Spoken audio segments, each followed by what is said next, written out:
అందరికీ praise దిలాడండి. 1 year Bible completion అనే పవిత్ర ప్రయాణంలో నాతో కలిసి వస్తున్న అందరికీ సుస్వాగతం.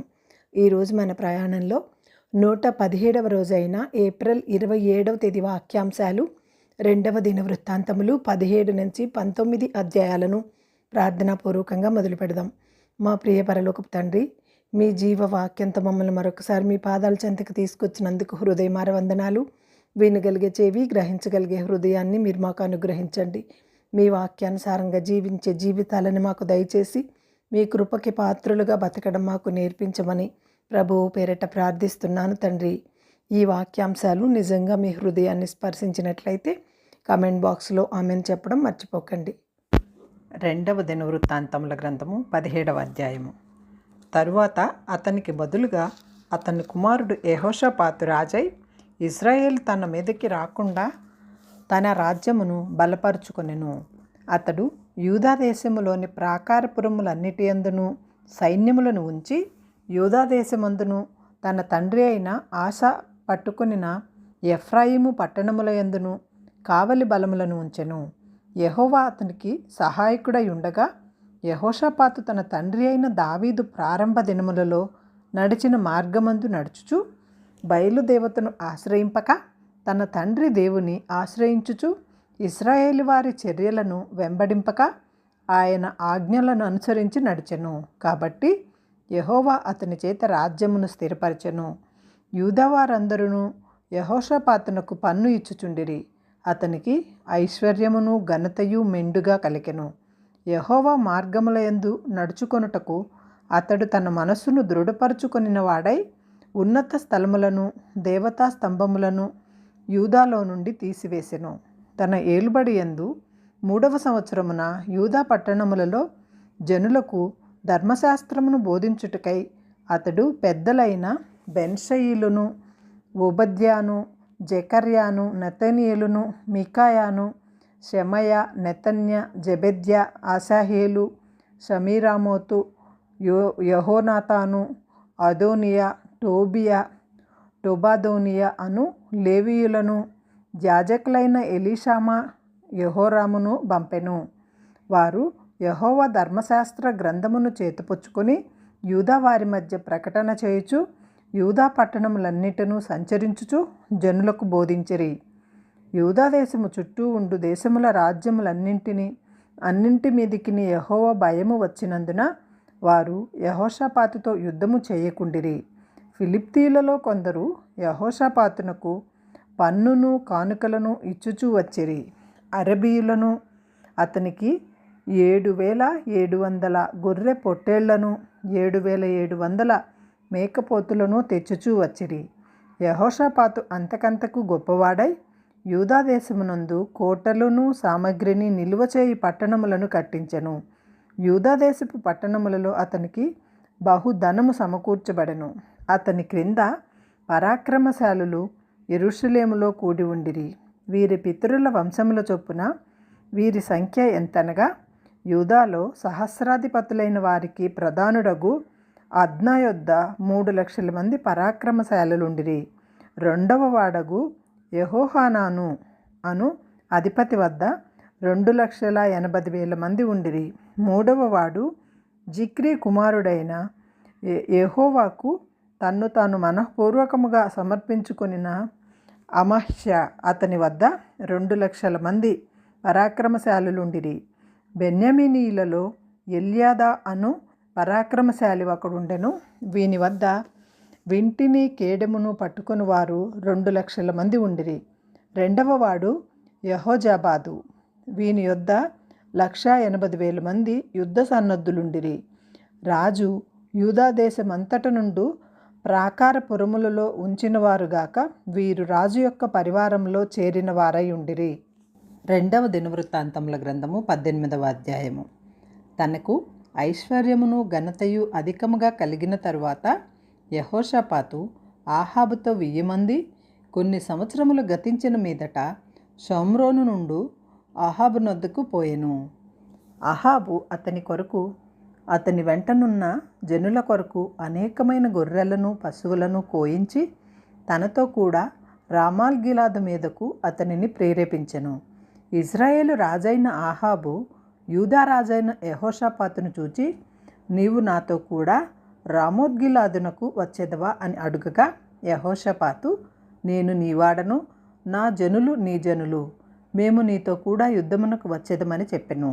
మరియు యెహోషాపాతు ఇజ్రాయేలు రాజుతో, నేను యెహోవా వద్ద సంగతి విచారణ చేయుదము రెండనగా, ఇజ్రాయేలు రాజు 400 మంది ప్రవక్తలను సమకూర్చి, నేను రామోత్గిలాద్ మీదకి యుద్ధమునకు పోవుదనా మానుదనా అని వారిని అడిగెను.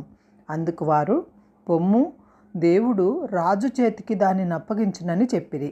అయితే యెహోషాపాతు, మనము అడిగి విచారణ చేయుటకై వీరు తప్ప యెహోవా ప్రవక్తలలో ఒకడైనను ఇచ్చట లేడా అని అడుగగా, ఇజ్రాయేలు రాజు యెహోవా వద్ద విచారణ చేయుటకు ఇమ్లా కుమారుడైన మికాయా అను ఒకడు ఇచ్చట ఉన్నాడు.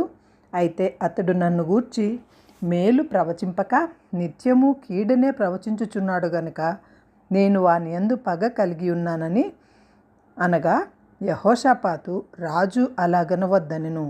అప్పుడు ఇజ్రాయేలు రాజు తన పరివారములోనున్న ఒకని పిలిపించి, ఇమ్లా కుమారుడైన మికాయాను శీఘ్రముగా రప్పించమని ఆజ్ఞ ఇచ్చెను. ఇజ్రాయేలు రాజును యూదా రాజుకు యెహోషాపాతును షోమ్రోను ఊరు గవిని ముందర బయలునందు తమ తమ వస్త్రములను ధరించుకొని తమ తమ సింహాసనముల మీద కూర్చొని ఉండగా, ప్రవక్తలందరూ వారి ముందర ప్రవచించుచుండిరి. అప్పుడు కెనయనా కుమారుడైన సిద్కియాయును ఇనుప కొమ్ములు చేయించుకొని వచ్చి, సిరియనులు నిర్మూలమగు వరకు వీటితో వారిని నీవు పొడిచెదవని యెహోవా సెలవిచ్చుచున్నాడని ప్రకటించెను. ప్రవక్తలందరూ ఆ ప్రకారముగానే ప్రవచించుచు, యెహోవా రామోత్గిలాదును రాజు చేతికి అప్పగించును, దాని మీదికి పోయి జయముందును అని చెప్పిరి. మికాయాను పిలుచుటకు పోయిన దూత అతని కనుగొని, ప్రవక్తలు రాజు విషయమై ఏకముఖముగా మేలునే పలుకుచున్నారు, దయచేసి నీ మాటను వారి మాటలకు అనుకూలపరిచి మేలునే ప్రవచింపుమనగా, మికాయా, యెహోవా జీవముతోడు నా దేవుడు సెలవిచ్చినదేదో దానినే ప్రవచింతునని చెప్పెను. అతడు రాజునొద్దకు రాగా రాజు అతని చూచి, మికాయా, యుద్ధమునకు రామోత్గిలాదునకు మేము పోవుదుమా మానుదుమా అని అడుగగా, అతడు, పోయి జయించుడి, వారు మీ చేతికి అప్పగింపబడుదురనెను. అప్పుడు రాజు, యెహోవా నామమును బట్టి అబద్ధము కాక సత్యమే పలుకుమని నేను ఎన్ని మారులు నీ చేత ఒట్టు పెట్టించుకొందునని అతనితో అనగా, అతడు, కాపరిలేని గొర్రెల వలె ఇజ్రాయేలు వారందరూ పర్వతముల మీద చెదిరిపోవుట చూచితిని. వీరికి యజమానుడు లేడనియు వీరిలో ప్రతివాడు తమ తమ ఇంటికి సమాధానముగా పోవలెననియు యెహోవా సెలవిచ్చుచున్నాడనెను. ఇజ్రాయేలు రాజు ఇది విని యెహోషాపాతుతో ఇట్లనెను, ఇతడు కీడునే గాని నా విషయమై మేలును ప్రవచింపడని నేను నీతో చెప్పలేదా అని అనగా, మికాయా, యెహోవా మాట వినుడి, యెహోవా తన సింహాసనము మీద ఆసీనుడై ఉండుటయు పరమండలము సైన్యమంతయు అతని కుడి పక్కనో ఎడమ ప్రక్కనో నిలబడుటయు నేను చూచితిని. ఇజ్రాయేలు రాజైన ఆహాబు రామోత్గిలాద్ మీదకి పోయి పడిపోవునట్లు ఎవడు అతన్ని ప్రేరేపించునని యెహోవా అనగా, ఒకడు ఈ విధముగాను ఇంకొకడు ఆ విధముగాను ప్రత్యుత్తరం ఇచ్చిరి. అప్పుడు ఒక ఆత్మ వచ్చి యెహోవా ఎదుట నిలబడి, నేను అతన్ని ప్రేరేపించేదనని చెప్పగా, యెహోవా దేని చేతనని అతనిని అడిగెను. అందుకు ఆ ఆత్మ, నేను బయలుదేరి అతని ప్రవక్తల నోటను అబద్ధములాడు ఆత్మగా ఉందునని చెప్పగా, యెహోవా, నీవు అతనిని ప్రేరేపించి జయింతువు, పోయి ఆ ప్రకారముగా చేయమని సెలవిచ్చెను. యెహోవా నీ ప్రవక్తలకు వీరి నోట అబద్ధములాడు ఆత్మను ఉంచి ఉన్నాడు, యెహోవా నీ మీద కీడు పలికించి ఉన్నాడని చెప్పెను. అప్పుడు కెనయనా కుమారుడైన సిద్కియా దగ్గరకు వచ్చి మికాయాను చెంప మీద కొట్టి, నీతో మాటలాడుటకు యెహోవా ఆత్మ నా వద్ద నుండి ఏ మార్గమున పోయెననెను. అందుకు మికాయా, దాగుటకై నీవు లోపల గదిలోనికి వెళ్ళు దినమున దాన్ని తెలుసుకొందువని చెప్పెను. అప్పుడు ఇశ్రాయేలు రాజు పట్టణపు అధిపతి అయిన ఆమోను నొద్దకును రాజకుమారుడైన యోవాషు వద్దకును మీరు మికాయాను తీసుకుని పోయి వారితో, రాజు మీకు ఇచ్చిన సెలవు ఇదియే అనుడి. నేను సురక్షితంగా తిరిగి వచ్చే వరకు వీనిని చెరలో పెట్టి క్లేశాన్న పానములియుడి. అప్పుడు మికాయా ఇట్లనెను, నీవు సురక్షితంగా తిరిగి వచ్చిన ఎడల యెహోవా నా ద్వారా పలుకనే లేదని చెప్పి సమస్త జనులారా ఆలకించుడనెను. అంతటా ఇశ్రాయేలు రాజును యూదా రాజైన యెహోషాపాతును రామోత్గిలాద్ మీదకి పోయిరి.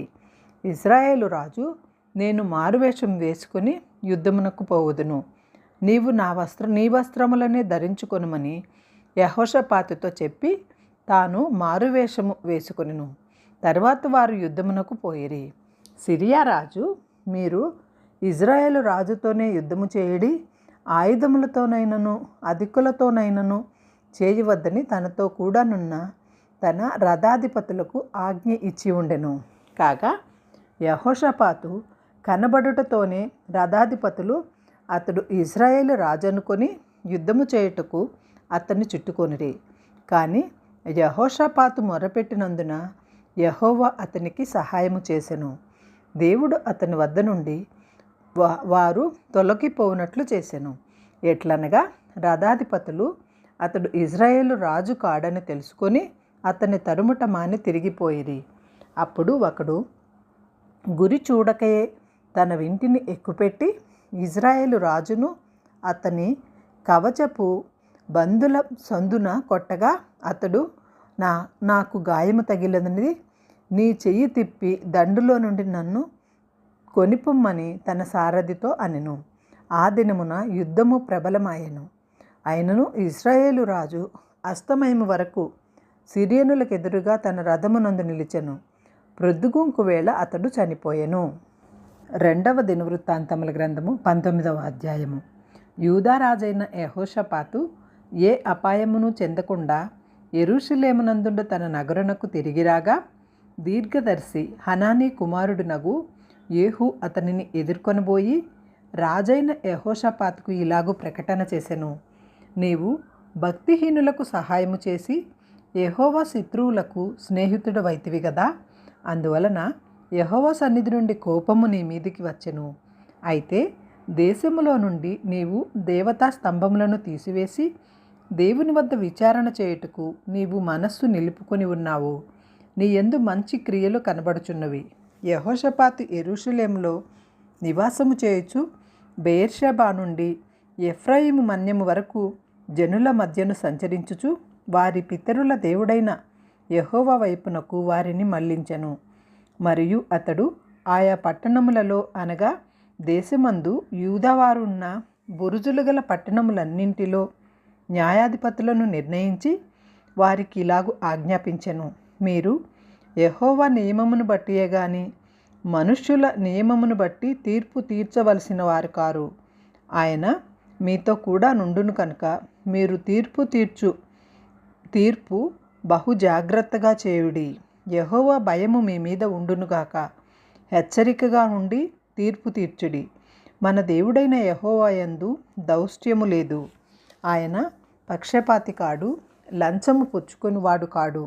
మరియు తాను యెరూషలేమునకు వచ్చినప్పుడు యెహోవా నిర్ణయించిన న్యాయమును జరిగించుటకును సందేహాంశములను పరిష్కరించుటకును యెహోషాపాతు లేవీయులలోను యాజకులలోను ఇజ్రాయేలీల పితరుల ఇండ్ల పెద్దలలోను కొందరిని నియమించి వారికి ఇలాగు ఆజ్ఞాపించెను, యెహోవా యందు భయభక్తులు కలిగిన వారై నమ్మకముతోనూ యథార్థ మనస్సుతోనూ మీరు ప్రవర్తింపవలెను.